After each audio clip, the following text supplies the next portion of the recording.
les plus forts au monde en termes de betteraves. On est premier producteur. Et donc aujourd'hui, nous ce qu'on demande, c'est juste que le ministre soit assez fort pour aller contre l'Europe. Il y a 8 pays qui vont contre l'Europe, qui vont semer des betteraves néonicotinoïdes. On a 2 autres pays qui vont pulvériser les néonicotinoïdes, dont l'Allemagne, notre premier concurrent.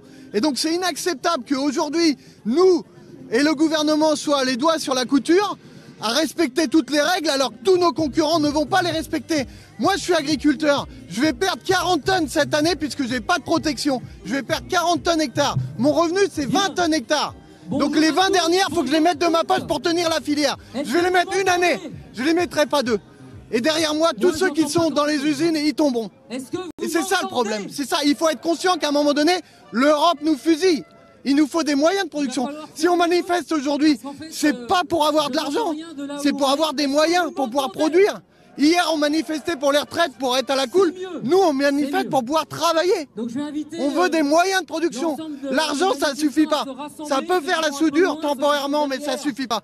Et ça ne tiendra pas les filières. Vous pouvez aussi avancer. Qu'est-ce que vous répondez à ce monsieur, madame Berger? Encore une fois, moi je suis là pour écouter, je suis là avec le président de la commission des affaires économiques, je suis là avec Stéphane Travers, je suis là avec des gens qui sont engagés sur l'agriculture.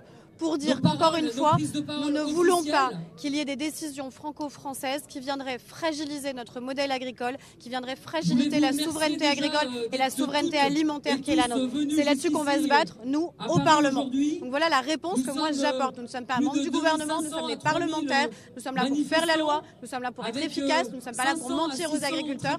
Nous avons dans le précédent mandat, encore une fois, et je vous le redis, ça a été un combat difficile, aussi vis-à-vis de l'opinion publique, quand nous avons dû réintroduire les néonicotinoïdes. On ne l'a pas fait par gaieté de cœur, on l'a fait parce qu'il fallait sauver la filière et notamment la filière betteravière. Et c'était une décision, vous le savez, qui a été difficile. On a subi des menaces, on a subi des intimidations, mais on a tenu parce que la force du politique... Normandie qui à l'époque nous a soutenus et a permis de tenir la filière, c'est vrai. Et on le dit, c'est vrai. Mais aujourd'hui, la filière, on est dans la même situation qu'en 2020 où on n'a pas de solution. Et l'Europe pense que le calendrier de la recherche c'est le même que le calendrier politique, c'est pas le cas. Il nous faut des années. On sait que la recherche va nous trouver des solutions en 2026-27, mais avant on est dans le mur. Et les usines tiendront pas sans betteraves. Il faut bien comprendre que la note à payer en cas d'attaque de jaunisse puissante de 40 tonnes, ce sera 1 milliard. 500 millions en ferme, 500 millions en usine. Vous croyez que vous pouvez payer? Vous pourrez pas payer. On va tomber.